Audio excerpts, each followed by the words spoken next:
천지 만물을 창조하시고 오늘도 그 긍휼하심의 은혜 속 세상을 주관하시는 전능하신 하나님, 오직 하나님의 베풀어 주신 은혜를 의지하여 또한 우리를 자녀 삼으시고 불러주신 그 부르심의 소망으로 인하여 오늘 우리 이 예배의 자리로 나아왔습니다. 주여, 우리의 예배를 받아 주시옵소서. 우리는 부족합니다. 우리는 또한 연약합니다. 그럼에도 마치 하나님 없이도 잘 살 수 있을 것처럼 그렇게 큰 소리치고 살았던 지난 한 주간, 그러나 다시 예배의 자리 주께 고백할 수밖에 없는 것은 하나님, 우리는 은혜 없이 단 한순간도 살아갈 수 없는 대책 없고 절망적인 존재일 뿐이오니 주여, 우리를 불쌍히 여겨 주시옵소서. 오늘 예배 속 선포되는 주의 말씀이 우리를 살리고 새롭게 하는 생명의 말씀, 능력의 말씀 되게 하여 주옵소서. 또한 그 속에서 우리를 향한 하나님의 원하심, 사명도 깨닫게 하시고 오직 부르심의 그 자리 굳건히 서는 우리들 되게 하여 주시옵소서. 예배드림이 우리의 참된 기쁨입니다. 주여, 우리 예배를 받아 주시옵소서. 감사드리며 예수님 이름으로 기도드립니다. 아멘. 교동문 19번입니다. 허물의 사함을 받고 자신의 죄가 가려진 자는 복이 있도다.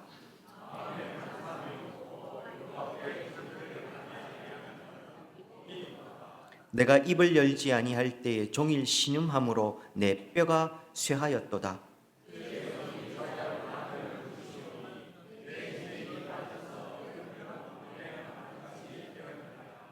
주께 내 죄를 아뢰고 내 죄악을 숨기지 아니하였더니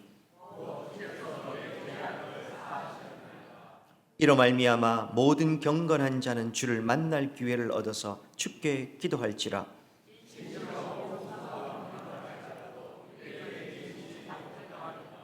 주는 나의 은신처이오니 환난에서 나를 보호하시고 너희 의인들아 여호와를 기뻐하며 즐거워할지어다.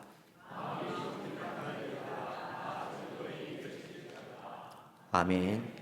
전능하사 천지를 만드신 하나님 아버지를 내가 믿사오며 그 외아들 우리 주 예수 그리스도를 믿사오니 이는 성령으로 잉태하사 동정녀 마리아에게 나시고 본디오 빌라도에게 고난을 받으사 십자가에 못 박혀 죽으시고 장사한 지 사흘 만에 죽은 자 가운데서 다시 살아나시며 하늘에 올사 전능하신 하나님 우편에 앉아 계시다가 저리로서 산자와 죽은 자를 심판하러 오시리라.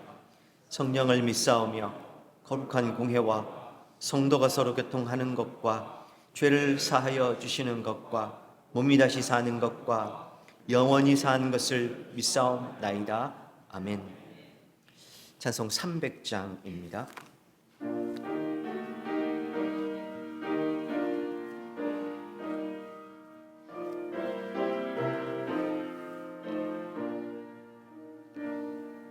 내 맘이 낙심되며 근심에 눌릴 때 주께서 내게 오사 위로해 주시네. 가는 길 캄캄하고 괴로움 많으나 주께서 함께하며 내 짐을 지시네. 그네가 내게 족하네. 그 은혜가 족하네. 이 괴로운 세상 지날 때 그 은혜가 족하네. 희망이 사라지네. 사라지고 친구 날 버릴 때 주 내게 속삭이며 새 희망 주시네. 싸움이 맹렬하여 두려워 떨 때에 승리의 왕이 되신 주 음성 들리네. 그 은혜가 내게 족하네. 그 은혜가 족하네. 이 괴로운 세상 지날 때 그 은혜가 족하네. 번민이 가득 차고 눈물이 흐를 때 주 나의 곁에 오사 위로해 주시네. 환난이 닥쳐와서 어려움 당할 때 주님의 능력 힘입어 원수를 이기네. 아멘. 그 은혜가 내게 족하네. 그 은혜가 족하네. 이 괴로운 세상 지날 때 그 은혜가 족하네. 아멘. 이 시간 우리를 대표해서 백경천 장로님 기도해 주시겠습니다. 사랑과 은혜가 풍성하신 하나님 아버지, 오늘도 거룩한 주님의 날에 택함받은 하나님의 백성들을 예배의 자리로 불러주심을 감사드립니다. 우리의 예배를 기쁘게 받아주시고 말씀과 기도 가운데 성령님 친히 임재하여 주시옵소서. 이 시간 우리 속에 가득한 세상적인 교만과 모든 염려와 근심의 구름을 십자가의 능력으로 거두어 주시고 오직 가난하고 겸손한 마음으로 드리는 예배 되게 하여 주시옵소서. 새해 결단은 있었으나 여전히 육신의 습관과 세상의 소리에 흔들리며 살았음을 고백합니다. 입술로는 주여 주여 하지만 마음은 주님과 멀었던 외식함을 회개하오니 용서하여 주시고 십자가의 보혈로 정결히 시켜 주시옵소서. 우리가 내 길을 여호와께 맡기라 말씀하셨지만 여전히 세상과 동행하며 내 생각과 계획을 앞세우며 살아왔습니다. 우리가 계획할지라도 그 걸음을 인도하시는 분은 여호와이심을 믿고 모든 염려와 계획을 온전히 맡기는 믿음을 허락해 주시옵소서. 오늘도 단위에 세우신 목사님을 성령의 능력으로 지켜주시고 붙들어 주시옵소서. 영육간에 피곤치 않도록 늘 강건하게 지켜주시고 선포되어지는 말씀이 우리를 살리고 변화시키는 생명의 양식이 되게 하여 주시옵소서. 영의 길을 열어주셔서 듣는 모든 마음밭이 옥토가 되어 아멘으로 받아 말씀의 씨앗이 삶의 열매로 맺게 하여 주시옵소서. 은혜로우신 하나님, 우리 교회가 하나님의 말씀 위에 굳건히 있어서 성도들의 함께 연합하여 하나님 나라를 확장하는 데 귀하게 쓰임받는 교회가 되게 하시고 지역사회에 그리스도의 사랑을 전하며 빛과 소금의 역할을 잘 감당하는 공동체가 되게 하여 주시옵소서. 우리 교회의 미래인 다음 세대 자녀들을 위해 기도합니다. 세상의 가치관이 아닌 말씀의 빛을 따라 살아가는 거룩한 세대로 세워주시옵소서. 특별히 겨울 사역을 기도 중에 준비하고 있사오니 성령이 인도하심으로 살아계신 하나님을 더 깊이 알아가며 인격적인 주님을 만나는 행사가 되게 인도하여 주시옵소서. 이들을 위해 눈물로 씨앗을 뿌리는 담당 교육자와 교사들에게 새 힘을 주시고 성령 충만한 은혜로 채워 주시옵소서. 긍휼의 하나님, 원치 않게 육신의 연약함과 질병으로 고통받는 성도들을 어루만져 주시고 여호와 라파의 능력으로 깨끗하게 치유하여 주시옵소서. 주님의 평강을 허락하여 주시고 소망 가운데 살아가도록 늘 성령께서 그 마음을 인도하여 주시옵소서. 자비로우신 하나님, 지구촌 곳곳에 어둡고 척박한 땅에 복음의 빛을 들고 나간 선교사님들의 사역과 가정을 눈동자같이 지켜주시고 모든 필요를 채워주시옵소서. 그들의 눈물과 기도를 통해 죄로 죽었던 영혼들이 주께로 돌아오는 구원의 역사가 일어나게 하여 주시옵소서. 역사의 주관자 되시는 하나님 아버지, 이 나라 대한민국을 지켜주시옵소서. 세상의 잘못된 이념과 교육, 인본주의 사상으로 세상과 타협하며 무너져가는 신앙의 현실 속에서 먼저 교회와 성도들이 자복하고 회개하며 오직 하나님만 경외하는 백성들 되기를 원합니다. 정치와 이념이 아닌 하나님의 공의와 사랑이 이 나라의 중심이 되게 하시며 무너진 법치가 다시 세워지게 하여 주시옵소서. 복음의 진리에 대적하는 모든 납법과 제도를 물리쳐 주시옵소서. 한국교회가 진리 위에 굳건히 서게 하시고 이 시대의 파수꾼으로 교회와 성도들이 깨어 기도하게 하시며 오늘도 하나님의 주권으로 회복되어 예수 한국 복음 통일이 되는 이 나라 되게 하여 주시옵소서. 오늘도 보이지 않는 자리에서 섬기는 모든 손길들을 기억하여 주시고 주님의 크신 사랑과 위로가 가득하게 하여 주시옵소서. 섬길수록 샘솟는 기쁨이 넘치게 하시고 또 더 큰 은혜를 깨닫게 하시며 이 땅의 수고가 하늘나라에서 해같이 빛나게 하여 주시옵소서. 이 시간 온 마음과 정성을 다하여 영과 진리로 드려지는 예배가 되게 하여 주시며 주님 홀로 영광 받아 주시옵소서. 우리의 소망 되시며 생명 되시는 예수님의 이름으로 간절히 기도드리옵나이다. 아멘.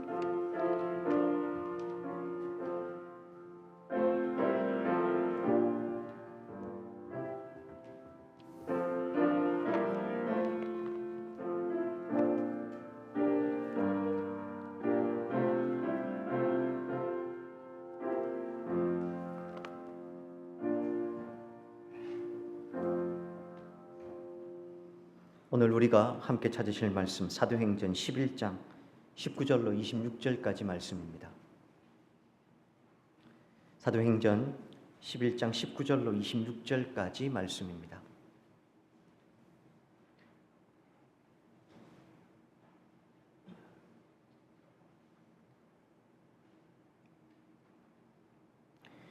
고넬료 사건 이후에 본격적으로 이제 이방으로 열방으로 복음이 뻗어져 나가는 이야기입니다. 그 가운데 안디옥 교회가 세워지는 이야기 오늘 우리가 읽게 됩니다. 19절로 26절 저와 교독하면서 한번 읽어가도록 하겠습니다. 19절입니다.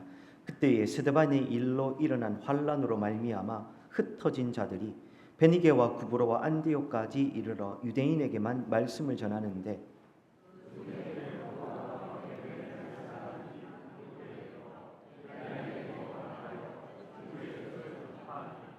주의 손이 그들과 함께 하심에 수많은 사람들이 믿고 주께 돌아오더라.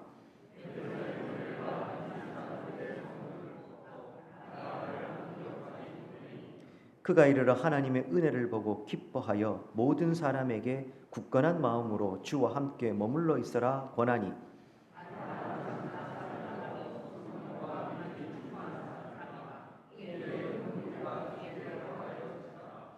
바나바가 사울을 찾으러 다소에 가서 만남에 안디옥에 데리고 와서 둘이 교회에 1년간 모여 있어 큰 무리를 가르쳤고 제자들이 안디옥에서 비로소 그리스도인이라 일컬음을 받게 되었더라. 아멘. 이제 찬송 50장 1절 하시면서 우리가 드린 헌금을 하나님께 봉헌하도록 하겠습니다.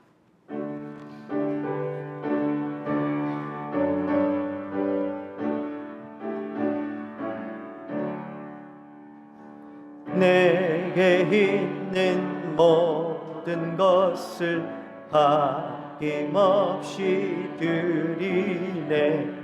사랑하고 의지하며 주만 따라 살리라. 주께 드리네. 주께 드리네. 사랑하는 구주 앞에 모두 드리네. 아멘. 교회 소식 알려드리겠습니다. 주보 사면을 참조해 주십시오. 오늘도 오랜만에 또 예배 오신 분들도 혹은 또 처음으로 오신 분들도 계십니다. 환영하고 축복합니다. 아울러 오늘 세종복지촌 지체들 함께 예배에 참여했습니다. 나가시면서 인사 나눠주시고 같이 식사할 때도 격려해 주시고 환영해 주시면 감사하겠습니다. 기관별 모임입니다. 1남전도회 원래가 오늘 식사 후에 있습니다. 기억해 주시길 바랍니다.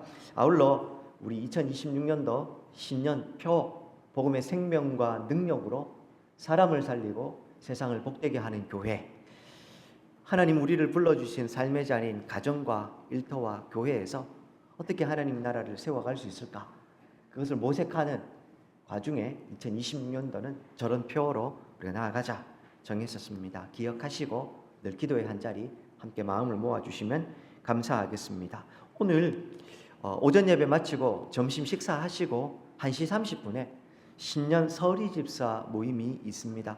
1시 30분 다목적 홀에서 모임을 갖도록 하겠습니다. 우리 신년에 우리 서리 집사님들께서는 한 분도 빠짐없이 다 모여주시길 부탁을 드리겠습니다. 그리고 2026년도 요람을 제작하게 됩니다. 우리 교회는 2년에 한 번씩 요람을 제작하게 됩니다. 이에 개인정보 수집, 활용 및 이 수집 및 활용에 대한 동의를 우리가 받았습니다. 2년 전에 받았습니다. 그때 제출하신 분들은 다시 제출하시지 않으셔도 괜찮고요. 그 이후에 오시거나 해서 아직 그 동의를 하시지 않는 분들 있으시면 나가시면서 교회 뒤쪽 본당 로비에 그 필경대 위에 동의서가 비치되어 있습니다. 적어주시면 감사하겠습니다. 혹 나는 군의장로교회 이 요람에 내 사진이나 개인정보 들어가는 걸 원치 않는다 하시는 분들은 저나 또 우리 교역자들 혹은 구역장님들 통해서 말씀해 주시길 부탁을 드리겠습니다. 요람 또 협력해 주시길 바랍니다. 아울러 사진, 사진도 나 사진 이번에 좀 바꾸고 싶어 하시는 분들도 사진도 또 함께 제출해 주시면 되겠습니다. 간혹 그 요람 사진과 관련해서 문의를 하시는 분들이 좀 많이 있습니다. 워낙 그 옛날 사진에서 이 사진과 지금의 입은 모습이 잘 분간이 안 된다 이런 분들이 좀 많이 계시는데요. 저희도 알고 있습니다. 그래서 몇 년 전에는 그 교회에서 직접 사진을 찍어서 그렇게 올리기도 했었는데 문제는 그 사진은 항상 지금 찍히는 지금 이 순간이 제일 젊을 나이죠. 그래서 교회에서 사진을 찍어 올려드렸더니 그 사진을 받아들이지를 못하셔서 다른 사진으로 또 찍어서 오시더라고요. 그래서 교회에서 사진을 찍어드리지 그 사진을 뭐 어떻게 하는 게 아니고 본인의 요청에 의해서 그렇게 하는 것이니 그런 부분도 참고해 주시고 또 사진과 관련해서 나는 뭐 교회에서 찍어도 상관없다 이런 분들은 찍어드리겠습니다. 혹은 본인이 또 찍어 오신 사진들 제출해 주시면 요람에 바꾸어서 교체해서 사용토록 하겠습니다. 아울러서 다음 주일에는 정기 방해가 있습니다. 위에서 기도해 주시길 바랍니다. 그리고 교육부서 겨울 수련회 예고 있습니다. 아직 일정이 다음 주에 일정을 이렇게 좀 공지를 하도록 하겠습니다만 우리 2월 달에는 초등부와 중고등부 또 청년부 수련회가 계획되어 있습니다. 겨울과 여름 두 차례에 걸쳐서 우리 교육부서는 크게 겨울 수련회를 하게 됩니다. 위에서 성도님들 늘 기도로 함께 마음을 모아주시면 감사하겠습니다. 다음 세대와 우리의 자녀들을 건강하고 거룩한 믿음의 세대들로 잘 세우는 것, 교회의 굉장히 중요한 사명입니다.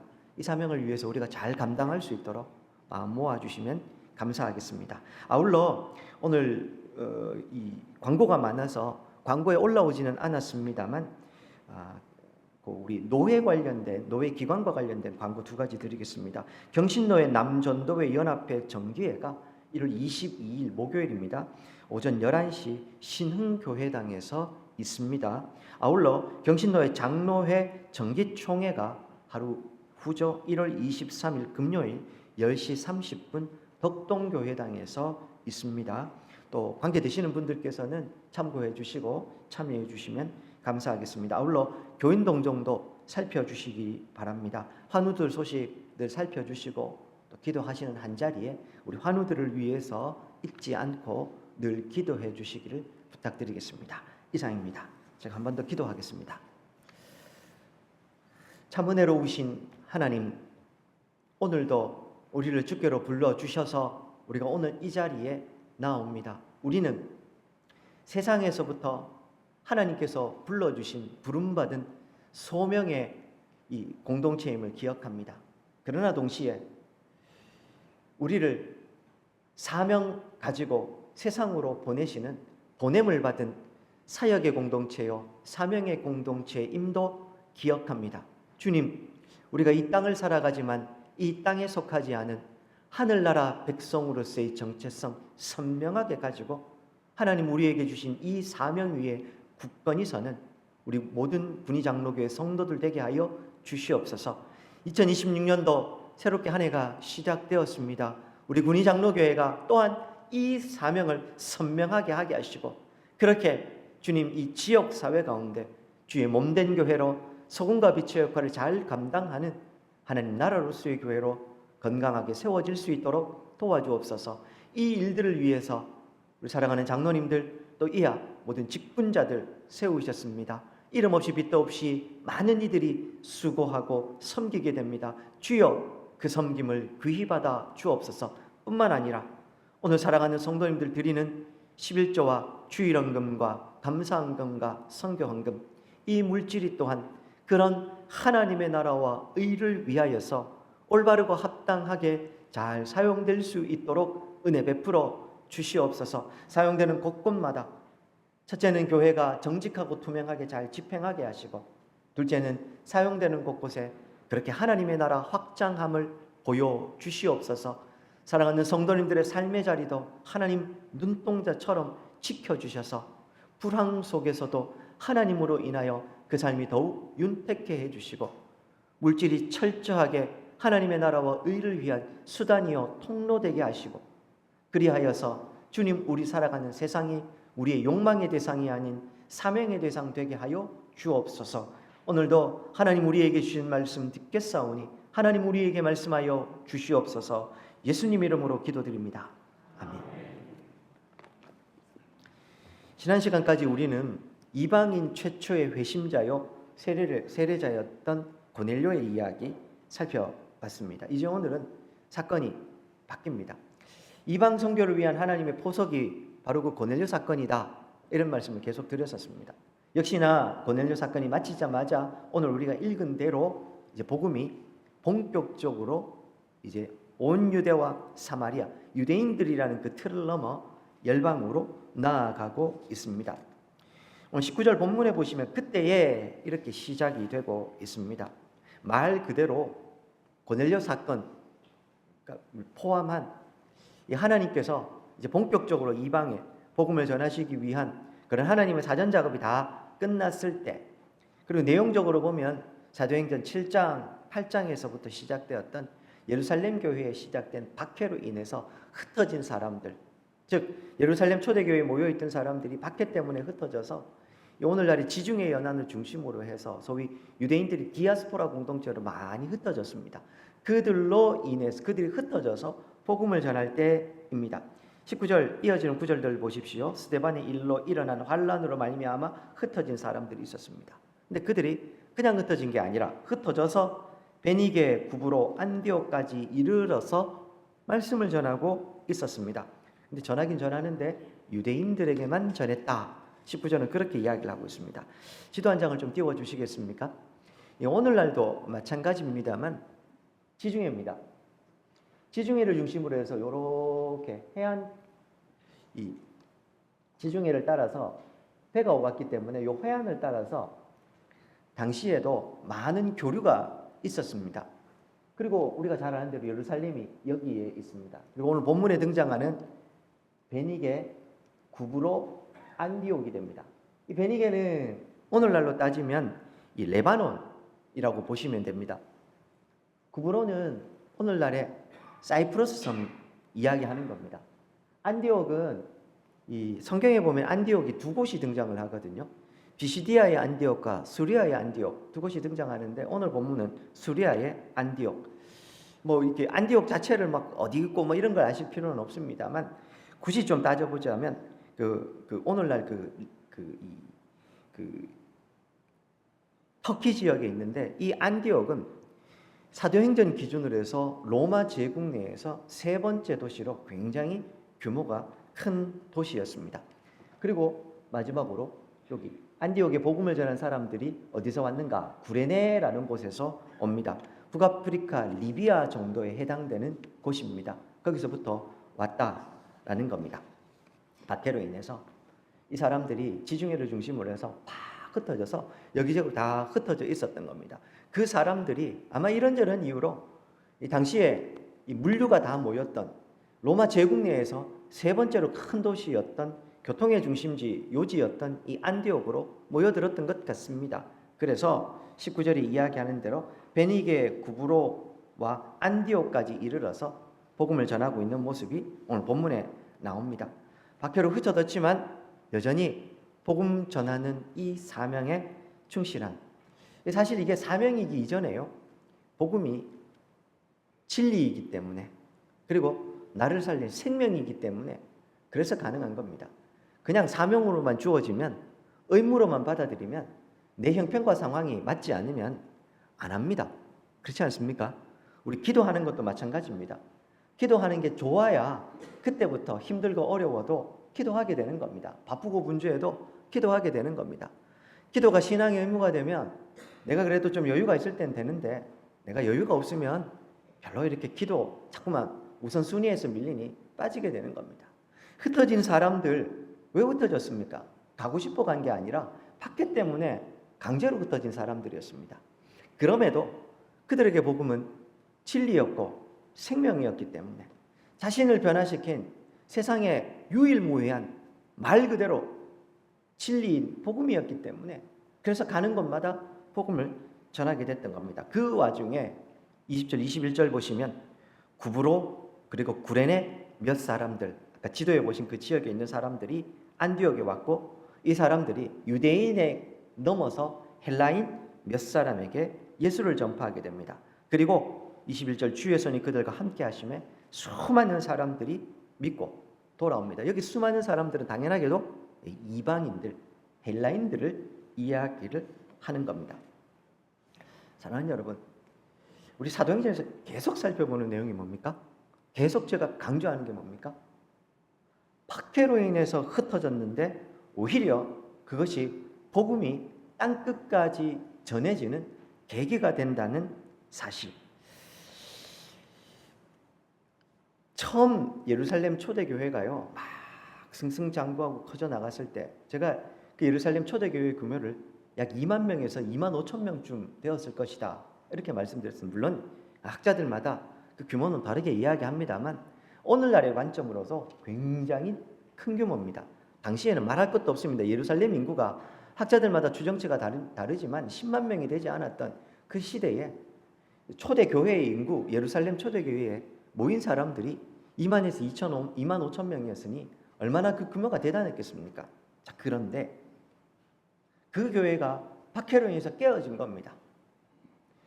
깨어지는 순간에, 그래서 교회가 다 분비박산 나는 순간에 사람들의 생각이 어떤 것이었겠습니까? 일단 교회의 적대적인 사람들은 혀를 차면서 봐라, 이 소위 이 로마 제국에 반대하는 그 이단의 수괴였던 예수를 따르니 저렇게 됐지, 혀를 쳤을 겁니다. 흩어지는 사람들, 성도들 입장에서는 처량하게 생각했을 수도 있을 겁니다. 이렇게 교회가 끝나는구나, 이렇게 복음이 무너지는구나, 그런 절망적인 생각도 가졌을 겁니다. 그런데 그건 끝이 아닌 하나님께서 복음을 땅끝까지 이르러 전하게 하시는 또 다른 하나님의 일하심의 수단이 되었다는 겁니다. 우리 사실은요, 이게 놀라운 이야기가 될 수 없는 게, 이 사도행전에서도 자주 살펴봤지만 이 사도행전 복음 이전에 그 복음의 시작, 우리가 보통 그 복음의 정점이 어디입니까? 예수 그리스도의 십자가. 복음의 성격이 무엇인지 알면 이 사도행전에 복음이 이렇게 전파되는 모습은 낯선 모습도 아니고 이상하게 볼 모습도 아닙니다. 자, 예수 그리스도의 십자가를 좀 생각해 보십시다. 십자가가 어떻게 우리에게 왔습니까? 복음이 어떻게, 예수 그리스도의 십자가가 어떻게 세상 속에 능력이요 생명이 됐습니까? 다 아시지 않습니까? 자주 말씀드렸습니다. 예수님 나무 십자가에 매달려 소위 로마의 형틀인 십자가형으로 죽으심으로 복음이 이루어진 것 아닙니까? 그렇게 따지면 오늘 이 복음이 이렇게 전해지는 것 이상할 일이 아닙니다. 사랑하는 여러분, 예수님을 십자가에 못 박을 때 로마 당국도, 유대 종교 당국도 그 죽음으로 끝났다고 생각했을 겁니다.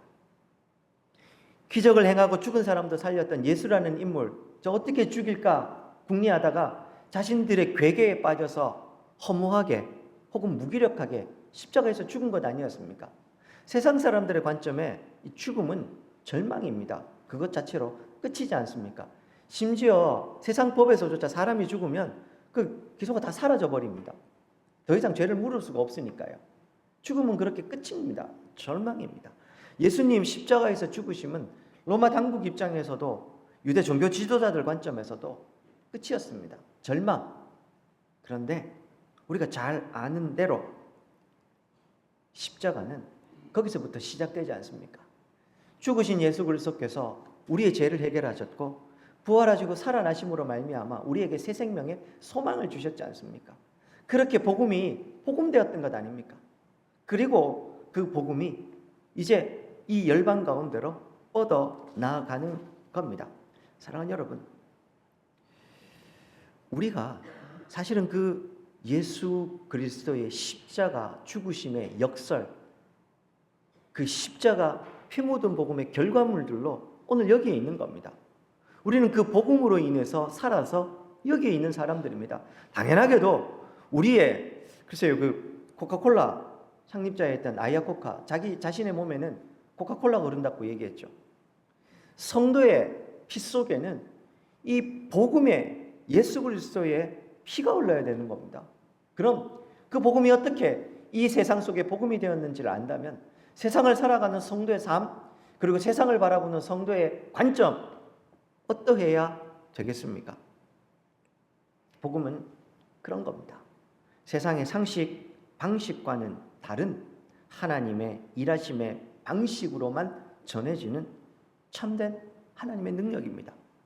죽음을 통해서 완성되고 부활하심을 통해서 생명이 전파되는 그것이 바로 복음인 것입니다. 오늘 그런 관점에서 보면 예루살렘 교회가 깨어지고 그 깨어짐으로 인해서 복음이 열방으로 흩어지게 전해지는 것 이상할 일이 아닙니다. 복음이 가진 그 원래적 성격을 보고 있노라면 너무 당연할 수 있습니다. 사랑하는 여러분, 주의 몸된 교회, 복음이 복음되어서 그래서 교회가 교회답게 세워짐에 있어서 교회를 운영해 갈 때도 그렇고요.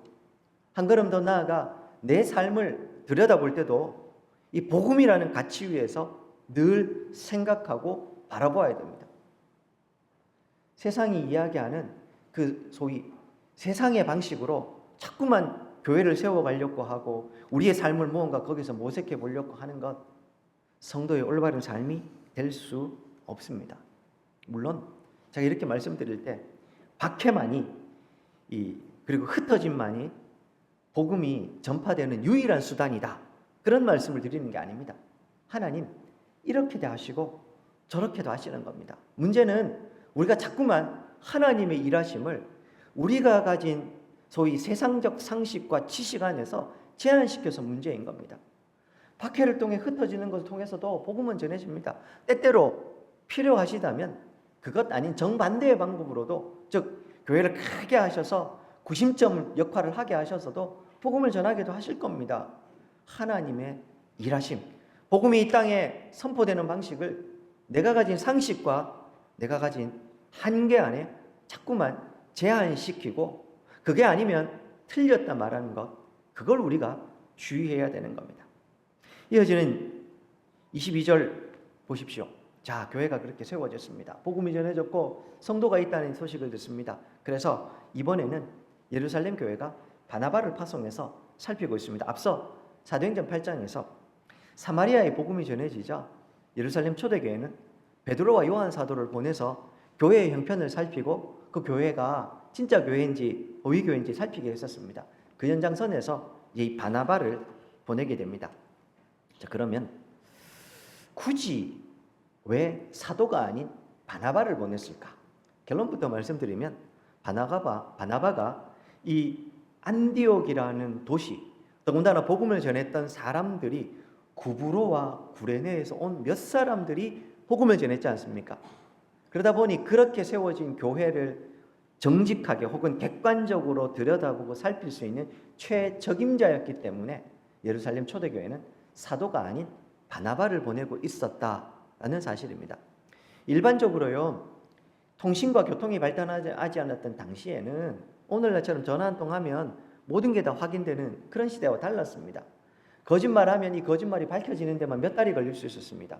심지어 지중해에는 반대편으로 넘어갈 때 계절이 바뀌지 않으면 바람 방향이 맞지 않아서 지중해를 건너서 갈 수도 없었습니다. 그런 상황이었으니 누군가가 거짓말이나 잘못된 소식이 있어도 이걸 확인하려고 하면 몇 달, 심지어 반년이 걸려야 했었거든요. 해가 넘어가야 가능했던 겁니다. 근데 그런 상황에서 이 교회가 그래도 주의 복음이 올바로 전해졌고 교회가 올바르다, 이걸 확인하려고 하면 원칙적으로는 사도들이 가는 게 맞습니다. 그러나 여러 정황상 이 가장 적절한 적임자였던 바나바를 보냅니다. 왜 그럼 사도들이 아닌, 사도 중에 한 사람이 아닌 바나바였을까? 그 바나바가 누군지를 알면 금방 이해가 됩니다. 사도행전 4장 36절과 37절 자막입니다.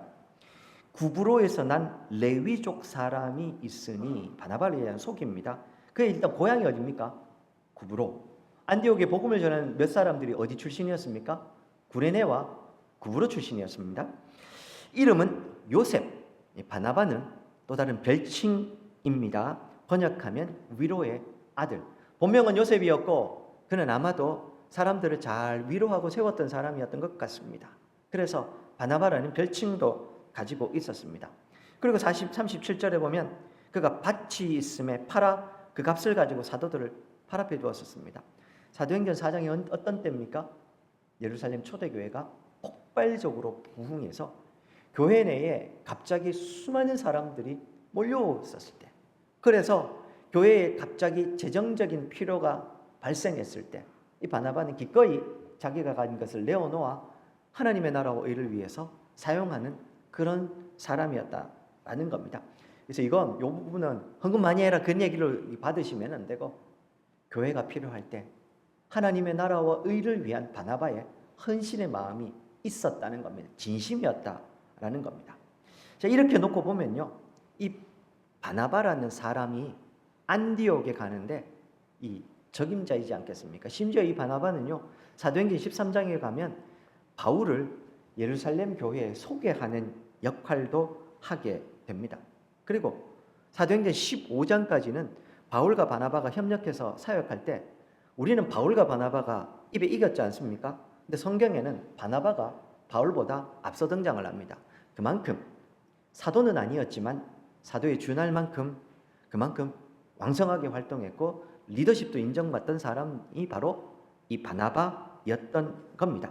그래서 교회는 이 바나바를 보내어서 그로 하여금 안디옥에 예수 믿는 사람들이 있다고 하니 그 소위 안디옥 교회죠. 안디옥 교회의 형편이 어떤지를 살피게 했던 겁니다.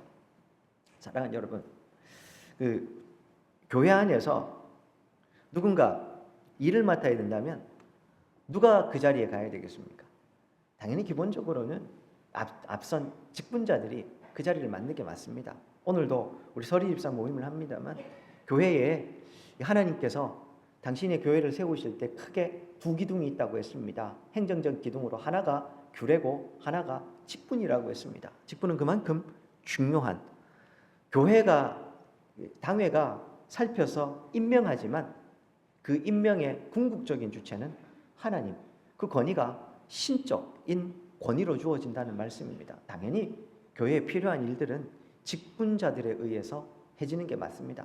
그러나 궁극적으로 그 일은 직분자에게 한정되기보다는 오늘 사도 대신에 바나바가 가는 것처럼 필요하다면, 그 자리에 적임자가 있다면 그 사람을 통해서 하는 게 맞습니다.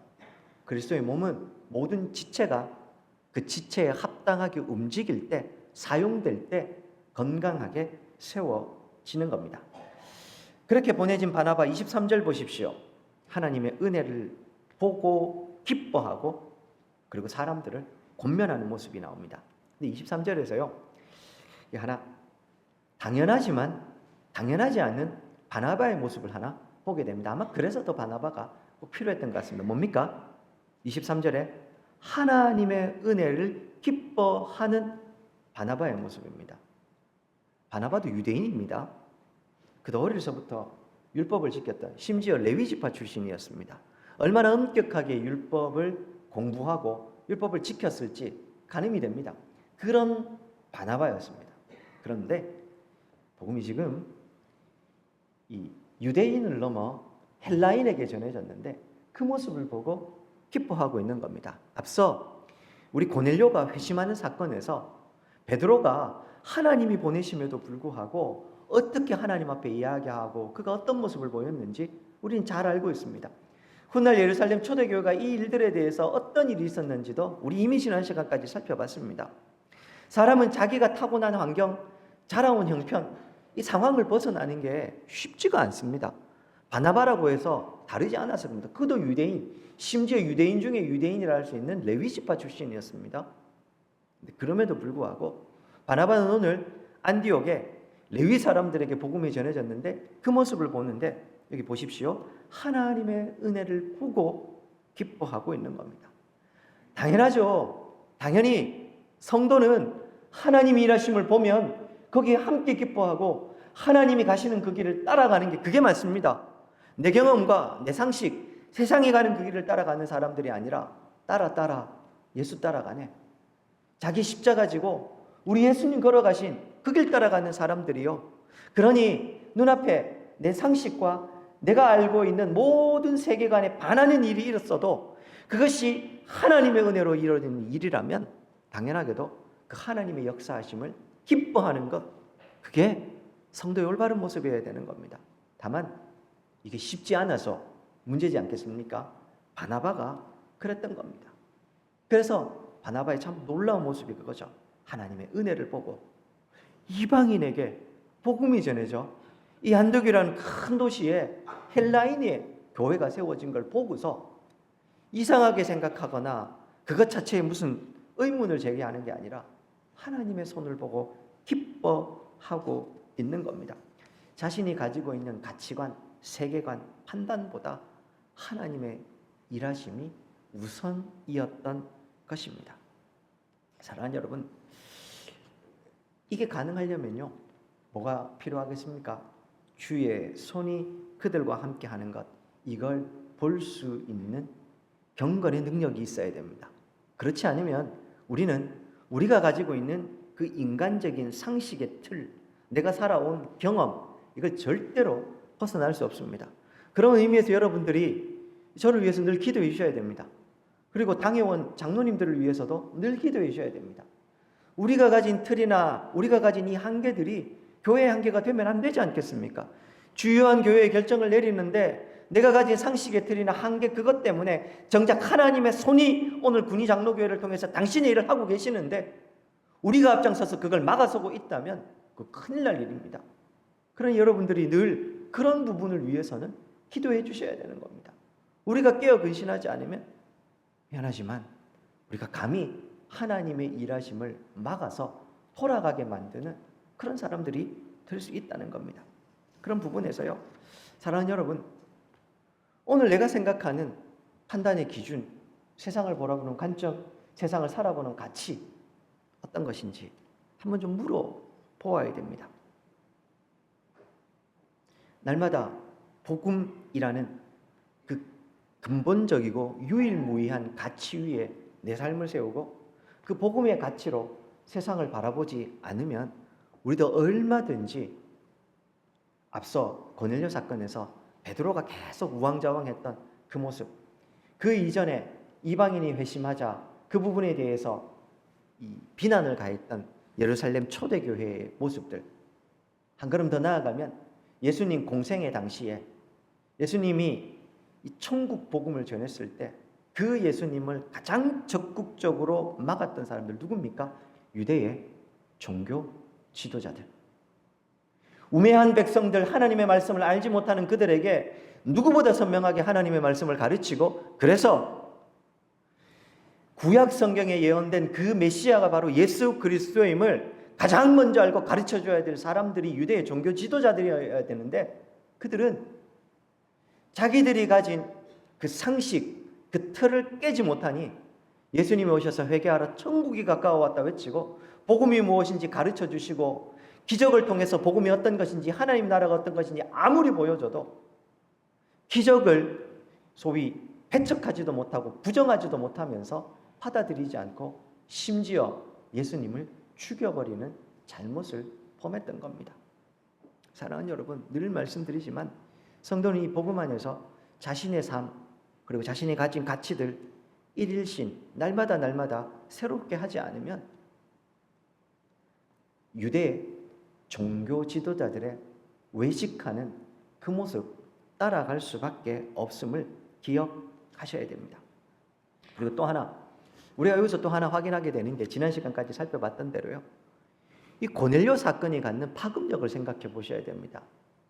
앞서 11장 오늘 본문 그 앞부분까지 고넬료 사건을 살펴보았지 않습니까?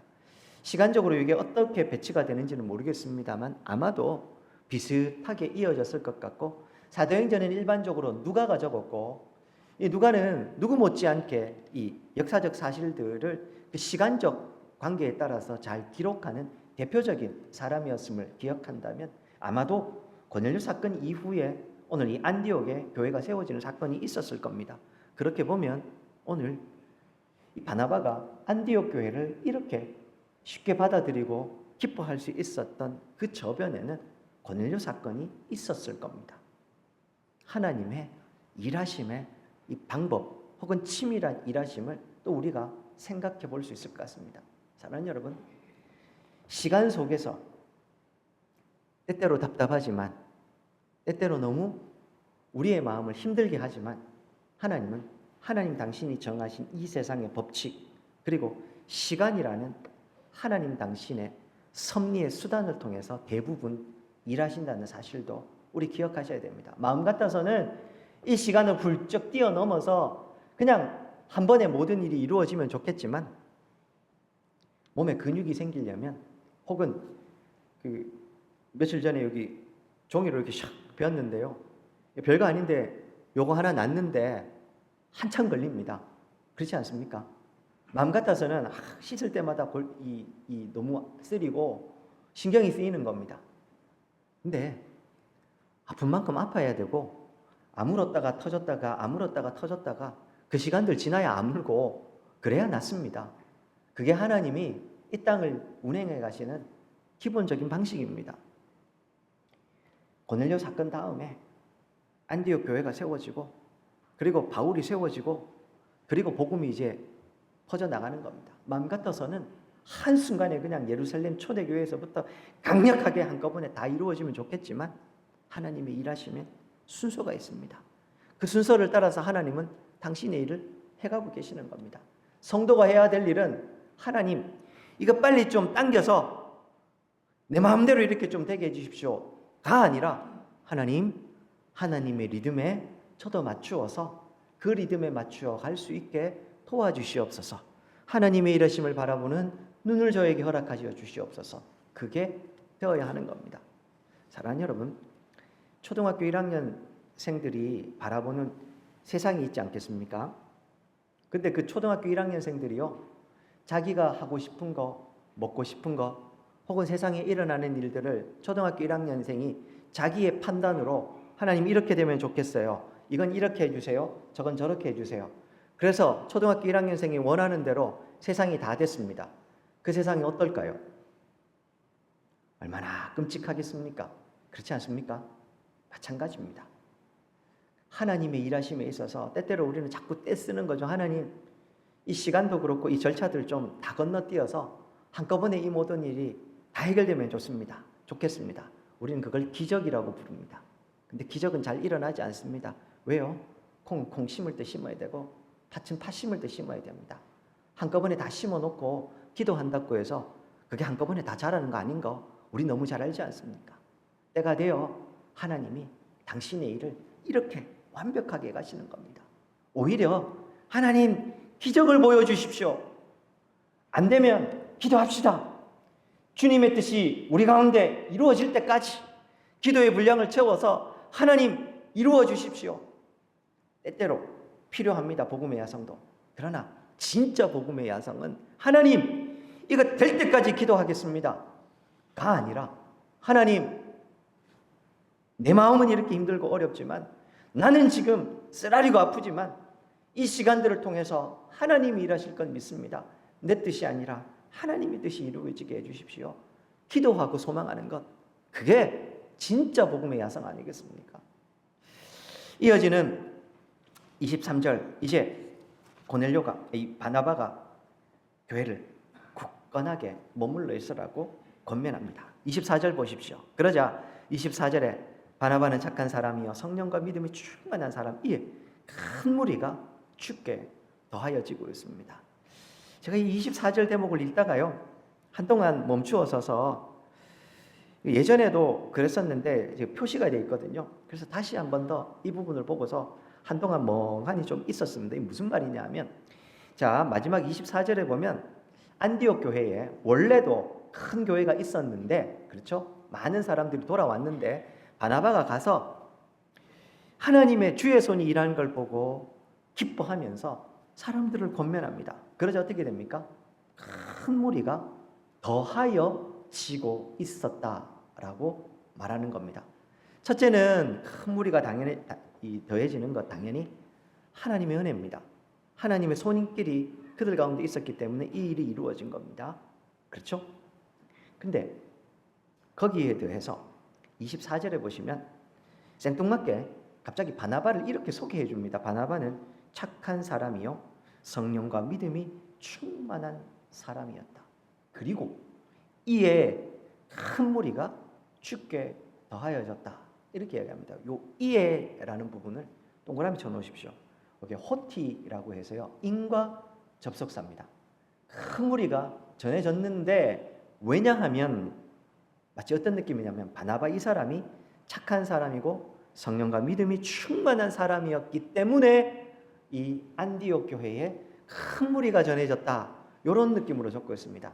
당연하게도 성령과 믿음이 충만한 사람이었기 때문에 하나님의 일하심의 손을 보고 기뻐했고, 또한 그런 마음으로 사람들을 굳건하게 머물러 있으라고 권면했었습니다. 그렇죠? 그런데 바나바는 착한 사람, 성령과 믿음이 충만한 사람이었기 때문에, 그래서 큰 무리가 전해졌다 해서 마치 바나바 이 사람이 착하고 성령과 믿음이 충만했기 때문에 여기에 더 많은 사람이 전해졌다고 성경은 이야기하고 있었던 겁니다. 특별히 여기서요 우리 26절에 보시면 이 안디옥 교회 성도들이 처음으로 그리스도인이라는 호칭을 받게 됩니다. 이 그리스도인이라는 말을 정확하게 풀면 예수 그리스도의 추종자들, 이런 말입니다. 그래서 이걸 쉽게 예수쟁이 이렇게 불렸던 거다라고 말씀을 제가 예전에 드린 적이 있는데요. 근데 이게 당시에는 절대로 자랑스럽거나 이게 이 공개적으로 드러날 만한 그런 호칭은 아니었다는 겁니다. 로마 제국이 공식적으로 인정하는 종교가 있었습니다. 유대교는 그 중에 하나였습니다. 그래서 그들의 전통을 존중해 줍니다. 그에 비해서 예수교, 예수 그리스도를 추종하는 이 무리들, 예수교는 공식 종교가 아니었습니다. 다르게 말하면 언제든지 이들은 불이익과 박해를 당할 수 있었다는 겁니다. 거기에 더해서 유대인들 또한 이들에게 적대적이었을 겁니다. 안디옥 교회가 그리스도인이라고 지칭을 받는 건 우리가 보기엔 자랑스러운 명칭일 수 있지만 당시의 기준으로 보면 이건 감히 예수 믿는 것 때문에 사회적으로 내가 불이익을 다 감당하겠다라는 걸 전제를 해야 가능했던 겁니다. 근데 그럼에도 불구하고 하나님이 함께 하시고 바나바가 그들을 굳건하게 하자 그들이 세상 속에서 그렇게 불려지기 시작했던 겁니다. 할 얘기가 많지만 시간 관계상 한 가지만 좀 이야기하겠습니다. 여기서요, 이 모든 일을 가능할 수 있게 했던 것, 첫째는 하나님의 은혜 맞습니다. 그러나 그 중간에 바나바라는 사람의 이 모습을 보십시오. 그가 착한 사람이요, 성령과 믿음이 충만한 사람이었기 때문에 주께서 이렇게 일하고 있었다라는 겁니다. 이 담임 목사가 된 이후에요, 사역자로서 저에게 더 깊어지는 고민이 있는데 그게 뭐냐 하면 성도를 더 많이 모으고 그래서 우리 군위 장로교에 큰 무리가 더해지는 것, 그걸까요? 그것도 맞습니다. 그런 마음도 있습니다. 근데 그것보다 더 중요한 거, 어떻게 하면 건강한 교회로 세워지고 어떻게 하면 여기 계신 우리 성도님들이 행복하게 신앙생활을 하실 수 있을까? 그리고 궁극적으로 하나님 나라에 대한 소망 가득 가지고 이 땅을 살아갈 수 있게 할까? 살아가실 수 있게 도와드릴까? 그게 저희 가장 큰 이 숙제이고 고민거리입니다. 숫자가 많아지는 건요, 글쎄요, 그렇게 되면 좋겠지만 그렇게 되지 않아도 괜찮습니다. 숫자가 많아지는 것과 하나님의 영광, 상관관계가 있습니까? 없습니다. 있을 수도 있고 없을 수도 있지만 숫자가 많아진다고 해서 하나님의 영광이 더 커진다? 누가 그렇게 이야기합니까? 관계없습니다.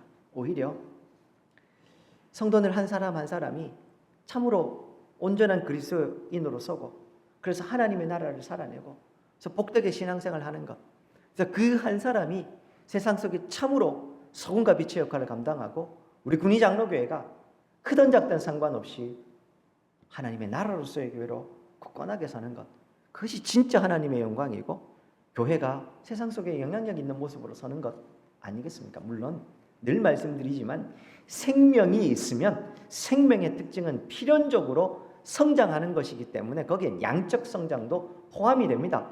그걸 제가 무시하는 게 아닙니다. 그러나 그것만이 아니라는 말씀을 드리는 겁니다. 그런데 그러한 가운데 이것이 가능하게 하는 것이 오늘 본문에 보시면 이 고넬료의 이야기 24절에 있다라는 겁니다. 그가 착한 사람이고 그가 성령과 믿음이 충만하니 그래서 큰 무리가 전해졌다는 겁니다. 오늘 이걸 우리 교회로 가지고 오면 군위 장로교회에 큰 무리가 더해지고 하나님의 손이 그들과 함께 하셔서 큰 무리가 전해질 때 누가 있어야 됩니까? 유원석 목사가 착한 사람이고 성령과 믿음이 충만한 사람이었고 그래서 큰 무리가 더해졌다는 겁니다. 범위를 좀 넓혀보겠습니다. 우리 교회에 수많은 사람들이 몰려오고 교회가 건강하게 세워지는 거, 여기 앉아 계시는 직분자 한 사람 한 사람, 성도 한 사람 한 사람이 착한 사람이요 성령과 믿음이 충만하니까 그것 때문에 그렇게 되는 겁니다. 우리의 가정도 일터도 어떻게 바뀔 수 있겠습니까? 내가 하나님 앞에 성령과 믿음이 충만한 사람이요 착한 사람으로 서면 되는 것 아니겠습니까? 우리 핑계가 많습니다. 하나님 누구 때문에 사역이 너무 힘듭니다. 하나님 이렇게 상황이 여의치 않는데 우리가 어떻게 부응할 수 있겠습니까? 하나님 우리는 일어난 게 저런한 게 너무 많습니다. 어떻게든 외부적으로 바깥에 있는 상황 속에서 이 원인을 찾으려고 합니다. 때때로 원인 분석도 필요하지만 그러나 그것보다 더 중요한 거, 내가 먼저 하나님 앞에 착한 사람이여 성령과 믿음이 충만한 사람으로 서게 된다면 그래서 오늘 이 본문에서 잠시 좀 멍하게 있었던 겁니다. 사랑하는 여러분, 2026년도가 시작되었습니다. 오늘도 하나님께서는 바나바와 같은 사람들을 찾고 계십니다. 주의 역사가 일어나는 곳에 보낼 사람이 필요한데 바나바와 같이 착한 사람이요 성령과 믿음이 충만한 그 사람을 찾고 계시고 보내기를 원하실 겁니다. 우리의 가정에, 일터에, 우리가 살아가는 모든 삶의 현장에서 우리가 바나바처럼 된다면 하나님 그렇게 일하실 겁니다. 바라고 소망하기는 우리 성도님들께서 바로 그런 성도님들이 되면 참 좋겠습니다. 그래서 우리가 가는 곳곳마다 주의 역사가 드러나고 많은 사람들이 죽게 돌아오는 은혜의 역사가 있기를 주의 이름으로 축원드립니다. 오늘 말씀을 기억하시면서 우리 이 사도행전 안디옥 초대교회가 세워지는 이야기를 살펴보았습니다.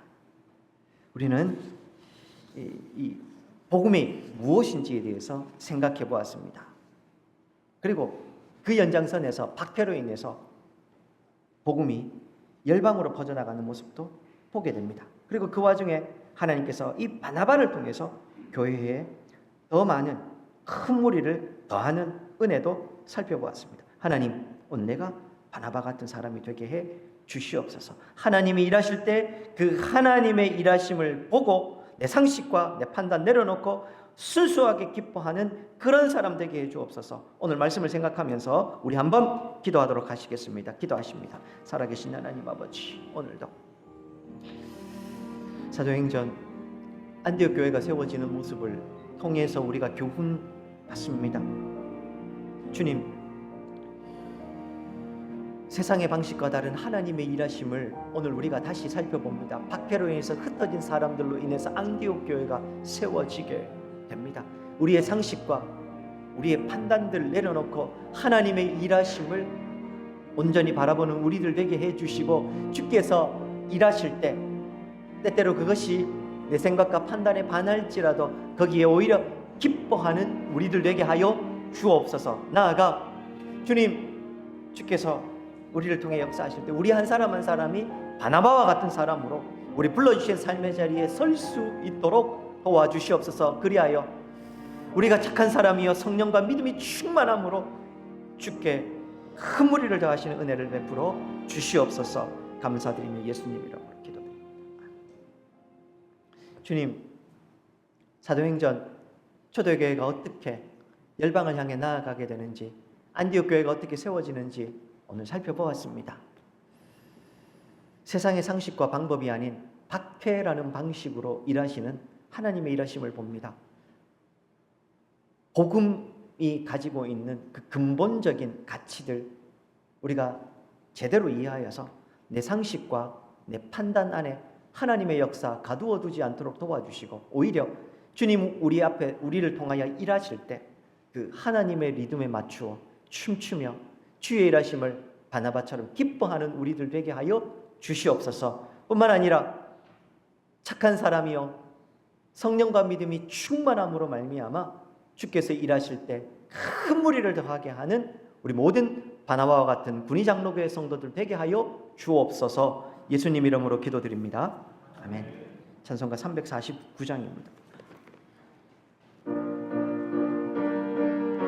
1절과 3절입니다.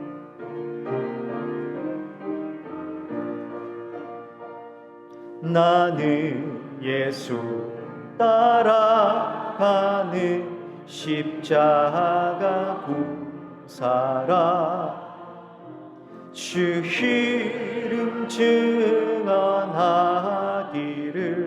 왜 주저하리요. 다른 군사 피 흘리며 나가서 싸울 때 나 혼자 편히 앉아서 바라만 보리요. 다른 사람 어찌든지 저 주님의 용사되리. 나는 주의 군사 되어 충성을 맹세하여 내가 내가 승리하기까지 주 은혜로 싸우리. 주님의 용사된 내게 주의 일 맡기소서. 3절입니다. 그 승리의 영광 위해 싸워야 하리라.